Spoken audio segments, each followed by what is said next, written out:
Warahmatullahi wabarakatuh. Waalaikumsalam. Maaf ini ngambek juga ini di sini.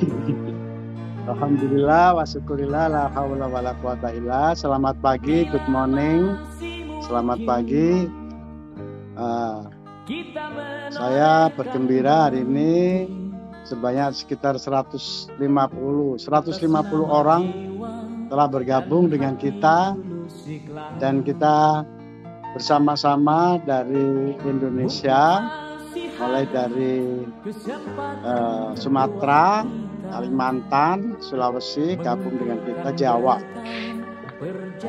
Saya berterima kasih kepada inisiator, yaitu kolaborasi antar DPD, yang ini juga merupakan, kalau dibuat muri itu bisa dapat kita.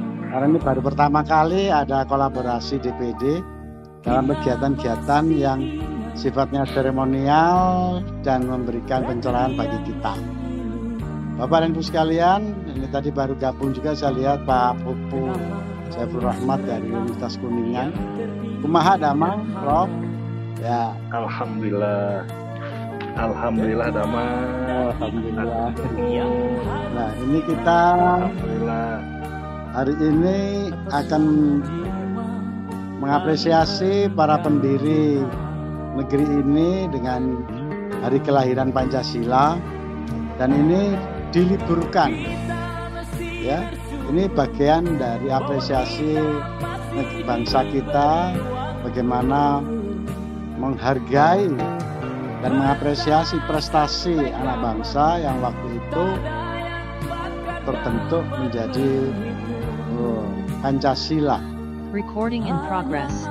Karena itu saya menghargai kepada Prof. Abdul Rahmat dan Pak Prof. Sumartono untuk akan kita roadshow antar DPD, dan ini saya tadi itu Bu, dalam hati berkata begini, ini justru yang agresif ini malah yang dari pelosok, ya, dari Gorontalo termasuk pelosok. Tapi di sana orang yang paling bahagia seluruh Indonesia itu. Jadi tingkat kebahagiaan provinsi nomor 1 adalah di Gorontalo. Makanya Pak Abdul Rahmat di sana itu barokahnya banyak. Jadi guru besar yang lahir setelah gabung dengan ADRI hampir sekitar 15. Termasuk Pak Rahmat ini dapat barokah wasilah. Ya, jadi kita semuanya termasuk Pak Sumartono nanti juga harus bisa itu mengikuti teman-teman termasuk yang di Palangkaraya dan lain sebagainya. Bapak dan Ibu sekalian, tema hari ini kita akan melihat implementasi Pancasila dalam pragmatisme agama, pragmatisme politik sosial. Tapi saya akan mengambil satu tema yang khusus dan ini sangat relevan dengan singkatan kita, yaitu hebat. Hebat, kalau saya bilang ADRI hebat, dijawab ADRI, jawabnya adalah hebat. ADRI hebat, ADRI hebat, ADRI hebat. Nah, ADRI hebat. Tema ini adalah singkatan dari hebat, yaitu kita ini harmonis satu sama lain, tidak konflik, tidak rebutan jam mengajar, sehingga mereka tidak ribut gara-gara kurang mengajar, bahasa Jawanya kurang mengajar, ya. Jadi kurang ajarnya kurang. Harmonis, kemudian kita edukatif, terutama lembaga-lembaga perguruan tinggi yang bukan PTN seperti ITB atau ITS. Kalau mereka dilempar buku, diminta ujian langsung lulus, karena memang pilihan. Maka harus edukatif, kita yang diajar ini harus edukatif, telaten, ya, ngomong, asuh. Kemudian yang B-nya kita berdoa semoga berkah rezeki dan berkah ilmu. Dan setelah kita berilmu, tentu kita dapat berbagai macam derajat, antara lain tambah kesejahteraan. B, A-nya kita harus menjadi akademisi sejati. Jadi akademisi sejati itu everything, everywhere, dan every yang lain itu harus berbasis pada solve problem. Jadi kita harus menyelesaikan masalah apa saja yang ada di hadapan kita dalam akta-akta faktual. Nah, yang terakhir adalah harus terampil T. T-nya adalah terampil Tridharma perguruan tinggi, terampil membuat artikel, terampil membuat jurnal, terampil membuat book chapter, terampil membuat macam-macam. Nah, yang terakhir ini dulu itu banyak yang patah arang. Karena apa? Karena tidak dibantu oleh teknologi. Membuat artikel sendiri, meneliti dengan bahan dana sendiri, membuat penelitian sendiri, membuat publikasi sendiri. Ternyata membuat artikel sendiri, publikasi sendiri hanya diakui 10%. Yang 100% itu apabila artikel kita dimuat di tempat lain. Nah, maka solusinya adalah kita membuat ADRI International Journal sebanyak 26 jurnal dan sudah kita bagi-bagi. Saya persilakan dari tim atau yang hari ini hadir, apabila minat mengelola jurnal ini dan itu dari 26 kita bisa lakukan. Nah, terampil Tridharma perguruan tinggi yang kita harus bikin judul, bikin latar belakang, bikin apalagi tujuan, kemudian metodologi yang tepat sesuai dengan isunya, kemudian membuat abstrak, kemudian nanti dikirim ke jurnal mana, kemudian tema yang lebih ngetren itu yang mana, yang dibutuhkan yang mana, itu semua itu sudah tersedia dalam pragmatisme teknologi artificial intelligence (AI).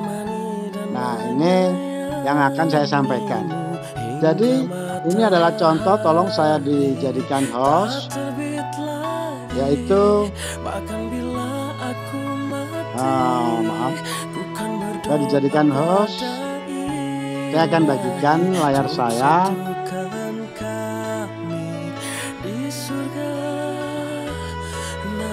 Oke, sudah ya. Oke. Nah, ini adalah layar saya yang saya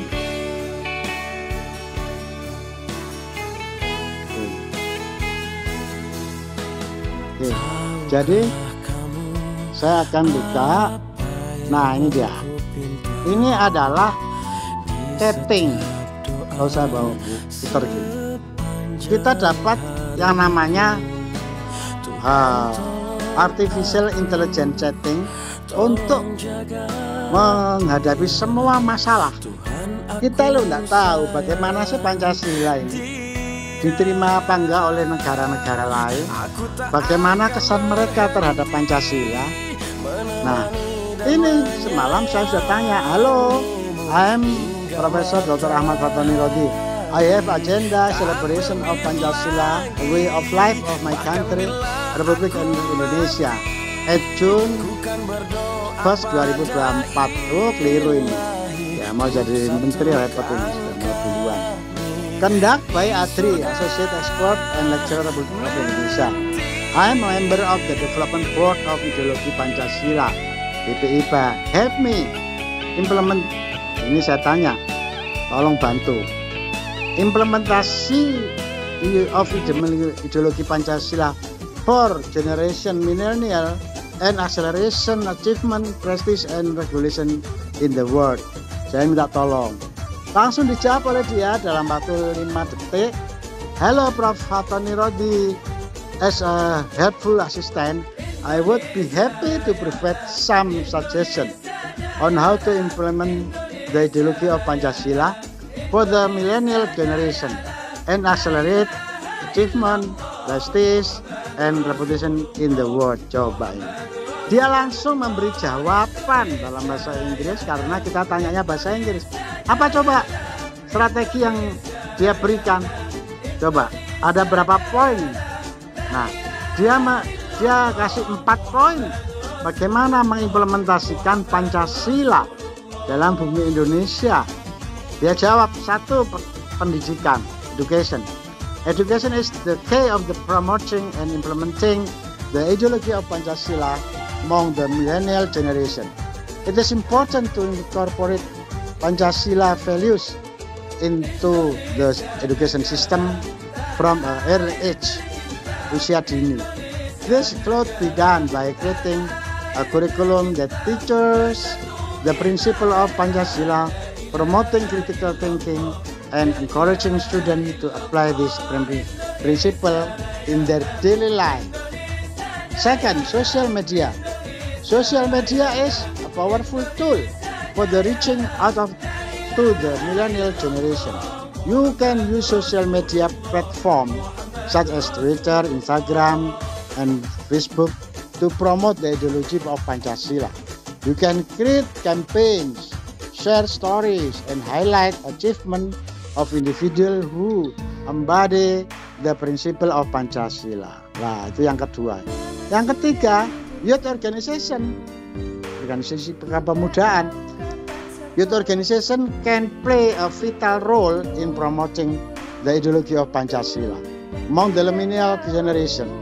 You can collaborate with the youth organization and encourage them into Pancasila principle into their activities and program. This will help to instill this value in young people and create a generation that is committed in the principle of Pancasila. 4. Public event. Nah, seperti hari ini kita bikin public event. Public event such as seminar, workshop, and conference can be used to promote the ideology of Pancasila. You can organize events that bring together expert, academic, and young people to discuss the importance of Pancasila and how it can be implemented in daily life. This event can help to create awareness and inspire people to live by principle of Pancasila. Loh, ada 5 ternyata. 5. International cooperation. Finally, lah ini besok kita akan berangkat tanggal 5, kemudian yang masa pulangnya tanggal 5 Juli. Finally, it is important to promote the ideology of Pancasila on the international level. You can collaborate with other countries and organizations to share the principle of Pancasila and promote its implementation. This will help to create a positive image of Indonesia and enhance it in reputation in the world. I hope this suggestion coba. Saya hanya bertanya 5 baris, jawabannya 50 baris ini. I hope this suggestion will be helpful in implementing the ideology of Pancasila for the millennial generation and accelerating achievement, prestige, and reputation in the world. Nah, ini saudara, saya bertanya lagi nih. As President of ADRI, the Association of Expert and Lecturer Republic Indonesia have vision to improving professionalism and integrating for lecturer or docent Republic Indonesia. National curriculum Indonesia have to structure in syllabus with subject matter of ideologi Pancasila and civic education in all levels. Formal education from basic education, junior school, high school, and higher education or university. Nah, ini pertanyaan saya. What significant role of ADRI or Association Expert and Lecturer Republic of Indonesia for implementation of the ideology for informal education, informal education, and netizen? Nah, ini dijawab sama dia. Tidak tahu berapa ini kata. Loh, 1, 2, 3, 4. Ada 4 jawaban, ada 4 frase itu. Apa yang pertama? Ketika saya tanya apa peran ADRI dalam implementasi Pancasila. Pertama, conducting training and workshop. ADRI can organize training and workshop for informal education, such as community leaders, religious leaders, and youth organization to educate them on the principle of Pancasila and how to implement them in their daily life.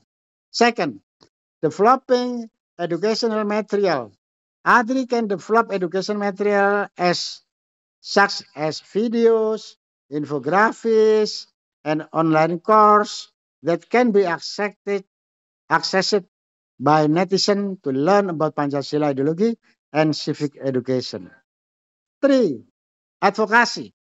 ADRI can advocate for the inclusion of the Pancasila ideology and civic education in non-formal education program, such as a vocational training and adult education.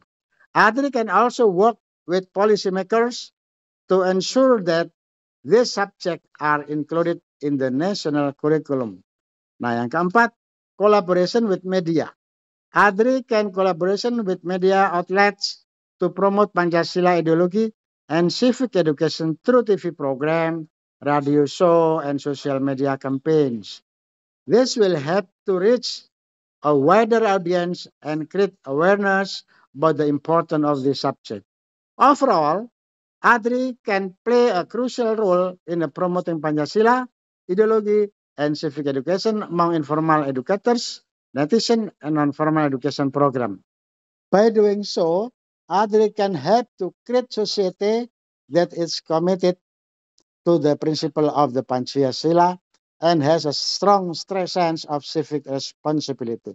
Bapak dan Ibu sekalian, betapa kagetnya kita, dia orang Inggris, Amerika gabung jadi satu, data seluruh dunia dipakai untuk menjawab pertanyaan kita dan sangat komprehensif.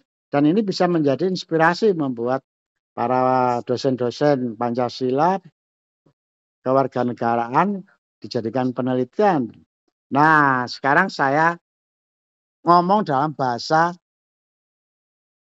Indonesia. Tolong implementasi dari visi Pancasila ideologi, yaitu makna Pancasila sebagai ideologi. Nah, saya tanya Pancasila sebagai dasar negara Indonesia yang menjadi tonggak dalam kehidupan masyarakat. Pancasila sebagai ideologi, nilai-nilai yang disepakati bersama bla bla bla. Hal ini sesuai dengan bla bla bla. Nah, visi tersebut yakni terwujudnya kehidupan yang menjunjung tinggi ketuhanan, nilai kemanusiaan, kesadaran akan kesatuan, berkerakyatan, serta nilai keadilan sebagai termuat dalam Pancasila. Apa jawabnya? Dia langsung jawab pakai bahasa Indonesia. Implementasi dari visi Pancasila sebagai ideologi negara dapat dilakukan melalui berbagai cara. Antara lain, pendidikan dan pengajaran. Pancasila harus diajarkan dan diterapkan dalam kurikulum pendidikan di semua jenjang, mulai dari sekolah dasar hingga perguruan tinggi. Hal ini bertujuan untuk menanamkan nilai-nilai Pancasila sejak dini dan membentuk karakter bangsa yang memiliki kesadaran akan pentingnya nilai-nilai Pancasila tersebut. Kedua, pembentukan kebijakan publik. Kebijakan publik yang diambil oleh pemerintah harus selaras dengan nilai-nilai Pancasila. Hal ini dapat dilakukan dengan mengadakan diskusi dan konsultasi dengan berbagai pihak, termasuk masyarakat dan tokoh-tokoh agama. Yang ketiga, penegakan hukum. Penegakan hukum harus dilakukan secara adil dan berlandaskan pada nilai-nilai Pancasila. Hal ini akan menjamin keadilan bagi seluruh rakyat Indonesia tanpa kecuali. Yang keempat, pembangunan sosial. Jadi pembangunan sosial harus dilakukan dengan memperhatikan kepentingan seluruh rakyat Indonesia, termasuk yang berada di daerah terpencil, daerah sulit dijangkau. Nggak tahu Bengkulu sama Gorontalo ini termasuk terpencil enggak ya? Hal ini akan menjamin terwujudnya kesatuan dan keadilan sosial di seluruh wilayah Indonesia. Dalam implementasi visi Pancasila sebagai ideologi negara, perlu juga diperhatikan bahwa nilai-nilai Pancasila harus diterapkan secara konsisten dan terus-menerus. Hal ini akan memastikan keberlangsungan dan keberhasilan penyelenggaraan negara yang berdasarkan pada nilai-nilai Pancasila.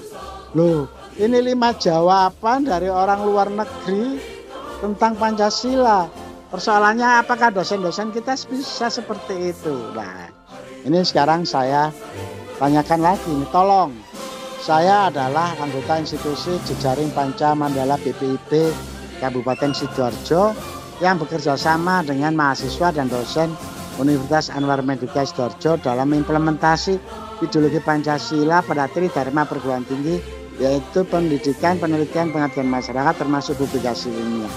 Bagaimana pendekatan, strategi, model, metode yang direncanakan dan dikelola serta evaluasinya? Coba saya langsung dijawab. 1, 2, 3, 4. Nah, rata-rata hanya 4 jawaban. Dia menyarankan sebagai berikut. Pendekatan yang dapat dilakukan adalah pendekatan partisipatif dan kolaboratif, di mana institusi jenjang Jejaring Panca Mandala BPIP Kabupaten Sidoarjo, mahasiswa dan dosen Universitas Anwar Medika Sidoarjo dapat bekerja sama dan berkolaborasi dalam mengimplementasikan ideologi Pancasila pada Tridharma Perguruan Tinggi. Nah, kalau tadi adalah pendekatannya, bagaimana strateginya? Strateginya yang dapat dilakukan adalah dengan memperkuat pendidikan karakter yang berbasis Pancasila pada kurikulum perguruan tinggi, meningkatkan penelitian yang berorientasi pada kepentingan nasional dan kesejahteraan masyarakat, serta meningkatkan pengabdian masyarakat yang berbasis pada nilai-nilai Pancasila. Modelnya kayak apa? Modelnya yang dapat dilakukan adalah dengan mengintegrasikan nilai-nilai Pancasila pada seluruh aspek kehidupan kampus, seperti kegiatan akademik, kegiatan kemahasiswaan, kegiatan pengabdian masyarakat. Selain itu dapat dilakukan juga dengan mengadakan seminar, lokakarya, dan diskusi yang berbasis pada nilai-nilai Pancasila. Nah, metodenya bagaimana? Metode yang dapat dilakukan adalah dengan menggunakan pendekatan pembelajaran aktif dan partisipatif, di mana mahasiswa dan dosen dapat berperan aktif dalam proses pembelajaran dan pengembangan nilai-nilai Pancasila. Selain itu dapat dilakukan juga dengan menggunakan metode penelitian partisipatif dan pengabdian masyarakat yang melibatkan masyarakat dalam proses pengembangan nilai-nilai Pancasila. Loh, itu tadi 4 ya, ini ada tambahan lagi tuh. Untuk mengelola dan mengevaluasi implementasi ideologi Pancasila pada Tridharma Perguruan Tinggi dapat dilakukan dengan cara sebagai berikut. 1, ini teknis sudah, membentuk tim manajemen yang bertanggung jawab dalam mengelola dan mengevaluasi implementasi ideologi Pancasila pada Tridharma Perguruan Tinggi. 2, melakukan evaluasi secara berkala terhadap program dan kegiatan yang telah dilakukan, baik dari kuantitas maupun kualitas. 3, mengadakan forum diskusi dan evaluasi bersama antara institusi Jejaring Panca Mandala BPIP Kabupaten Sidoarjo, mahasiswa dan dosen Universitas Anwar Medika Sidoarjo untuk mengevaluasi hasil implementasi ideologi Pancasila pada Tridharma Perguruan Tinggi. Yang 4, melakukan publikasi ilmiah yang berbasis pada nilai-nilai Pancasila sebagai upaya untuk memperluas pemahaman dan pengetahuan tentang ideologi Pancasila pada masyarakat. Wow, jadi satu pertanyaan, apa peran saya? Jawabannya 10, hampir 10 ya, 10 poin. Nah, ini saya coba, saudara sekalian, itu tadi adalah bagaimana AI, Artificial Intelligence Chat GBT. GBT itu singkatan, G-nya itu Gus, P-nya itu Prof, T-nya itu Tony. Jadi Gus Prof Tony. Nah, itu. Jadi supaya gampang hafal gitu. Tolong dalam bahasa Indonesia. Ini kita coba, kita melihat bagaimana kita dibantu membuat abstrak. Kita membuat artikel ketika kita menyampaikan masalah kepada mereka, kegundahan kita. Masalah aktual yang sedang terjadi di Indonesia adalah, ini contohnya ya, adalah dekadensi moral, kriminal, korupsi, kekerasan antarumat beragama, narkoba, terorisme, pelecehan seks anak. Walaupun kebijakan pemerintah untuk melakukan pencegahan penanggulangan serta tindakan sesuai dengan undang-undang yang berlaku, namun hasilnya belum optimal. Bagaimana langkah strategis yang dapat dilakukan agar hasilnya optimal? Coba jawabannya berapa? 1, 2, 3, 4, 5, 6, 7. Coba 7 poin jawabnya. Kita hanya bertanya 1 kalimat. Untuk mengatasi masalah degradasi moral, kriminal, korupsi, kekerasan antar umat beragama, narkoba, terorisme, dan pelecehan seksual terhadap anak di Indonesia, langkah strategis yang dapat dilakukan adalah sebagai berikut. 1. Peningkatan pendidikan moral dan karakter di sekolah. Pendidikan moral dan karakter harus ditingkatkan di sekolah-sekolah untuk membentuk generasi yang memiliki integritas dan nilai-nilai positif.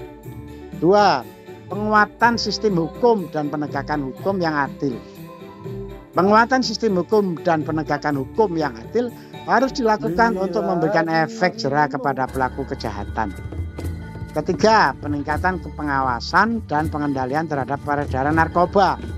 Pengawasan dan pengendalian peredaran narkoba harus ditingkatkan secara ketat. Peningkatan kerjasama antar pemerintah, masyarakat, lembaga terkait. Kerjasama pemerintah, masyarakat, dan lembaga terkait harus ditingkatkan untuk mencegah dan menanggulangi masalah tersebut. Peningkatan akses terhadap informasi dan edukasi harus ditingkatkan untuk meningkatkan kesadaran masyarakat tentang bahaya dan dampak negatif dari masalah tersebut. Yang keenam, peningkat pemahaman antar umat beragama harus ditingkatkan untuk mencegah terjadinya konflik dan kekerasan antar umat beragama. Ketujuh, perlindungan dan pemenuhan hak anak harus ditingkatkan untuk mencegah terjadinya pelecehan seksual terhadap anak. Dengan melakukan langkah-langkah tersebut secara terpadu dan berkelanjutan diharapkan dapat menghasilkan hasil yang optimal dalam menanggulangi masalah-masalah tersebut. Nah, ini saya tanya, ini menarik ini. Tolong, dari masalah aktual di atas, maka tolong saran judul penelitiannya apa, latar belakangnya apa, tujuannya apa, kemudian metodologi penelitiannya apa, pendekatannya kuantitatif atau kualitatif, abstrak dan artikel yang sedang dibutuhkan untuk publikasi ilmiah yang terkait masalah aktual. Coba langsung kita diberi judul penelitian. Judul penelitiannya analisis faktor-faktor yang mempengaruhi degradansi moral, kriminalitas, dan korupsi di Indonesia. Studi kasus pada masyarakat di kota Jakarta. Latar belakang masalah degradansi moral, kriminal, dan korupsi di Indonesia telah menjadi isu yang sangat krusial yang mempengaruhi kehidupan masyarakat. Meskipun pemerintah telah melakukan berbagai upaya menanggulangi masalah tersebut, namun hasilnya masih belum optimal. Karena itu penelitian ini bertujuan untuk menganalisis faktor-faktor yang mempengaruhi masalah tersebut di Indonesia, khususnya pada masyarakat di kota Jakarta. Tujuan penelitian ini adalah untuk mengidentifikasi faktor-faktor yang mempengaruhi degradansi moral, kriminalitas, dan korupsi di Indonesia, serta memberikan rekomendasi kebijakan yang dapat dilakukan oleh pemerintah dan masyarakat untuk menangani masyarakat tersebut. Coba langsung dia kasih metode penelitiannya apa? Penelitian ini menggunakan pendekatan kualitatif dengan metode studi kasus. Data diperoleh melalui wawancara mendalam dengan informasi kunci yang terdiri dari masyarakat, pemerintah, lembaga terkait. Analisis data digunakan untuk menggunakan teknik analisis data kualitatif. Pendekatan kuantitatif. Pendekatan kualitatif menggunakan pendekatan kualitatif karena tujuannya adalah untuk memahami secara mendalam faktor-faktor yang mempengaruhi masalah degradansi moral, kriminal, dan korupsi di Indonesia. Pendekatan kualitatif juga dapat memberikan gambaran yang lebih detail dan komprehensif terhadap masalah-masalah tersebut. Nah, ini dia yang kita cari. Tolong buatkan abstraknya. Coba. Tadi itu kita dijawab bahasa Indonesia. Tapi ketika membuatkan abstrak, langsung dalam bahasa Inggris, abstrak. This study aims to analyze the factors that influence moral, degradancy, crime, and corruption in the Indonesia, especially the city of Jakarta. The research used the qualitative approach with a case study method. Data was collected through in-depth interviews with key information consisting of the community, government, and relevant institutions. data analysis was carried out using qualitative data analysis technique.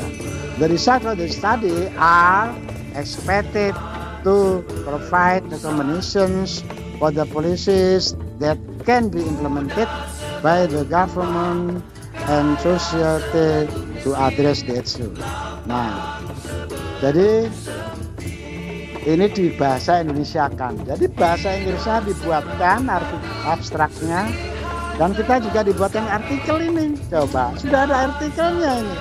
Artikel hasil penelitian ini akan berisi latar belakang masalah, tujuan penelitian, metodologi penelitian, hasil penelitian, dan rekomendasi kebijakan yang dapat dilakukan oleh pemerintah dan masyarakat untuk menanggulangi masalah degradasi moral, kriminal, dan korupsi di Indonesia. Artikel ini akan dipublikasikan dalam jurnal ilmiah terkait untuk memberikan kontribusi dalam upaya mengatasi masalah aktual di Indonesia.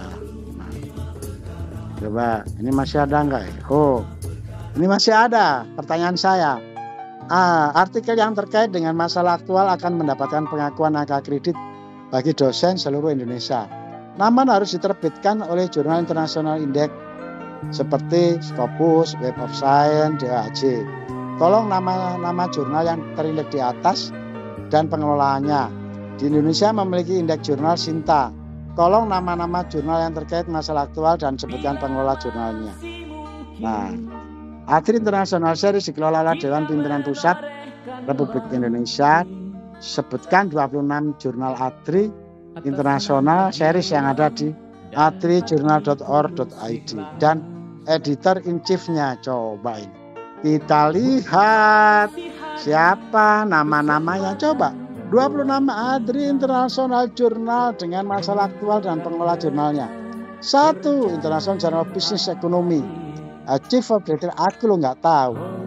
Lupa saya ini. Ini sudah tahu semua ini. 26 jurnal ADRI itu dengan chief of editornya itu lengkap ya. Nah, sekarang kita sudah tahu jurnal-jurnal ADRI International dari situ yang Merin dan macam-macam. Terakhir, tolong Ahmad Fatoni Rodi atau Rodi Aib telah menerbitkan buku, artikel, dan berbagai hak cipta. Sebutkan daftar buku, artikel yang diterbitkan dalam dan luar negeri yang terdapat pada Google Scholar. Sebutkan berbagai penghargaan nasional dan internasional. Wah, ini buku-bukunya ditunjukkan semuanya. Tolong judul konten yang ada di channel milik Fatoni. Nah, langsung dia jawab, maaf channel AI Language Model, saya tidak memiliki akses informasi tentang konten tentang channel YouTube Fatoni. Nah, terakhir, tolong dong riwayat hidup saya. Langsung dia tulis riwayat hidup saya. Di sini saya lulusan mana, terus bekerja di mana, macam-macam. Nah, itulah saudara sekalian, bagian yang tak terpisahkan dari kehidupan kita yang baru, di mana bimbingan-bimbingan kita ya akan tergerus dengan berbagai artificial intelligence yang di dalamnya banyak gratisan dan mahasiswa sudah melaksanakan.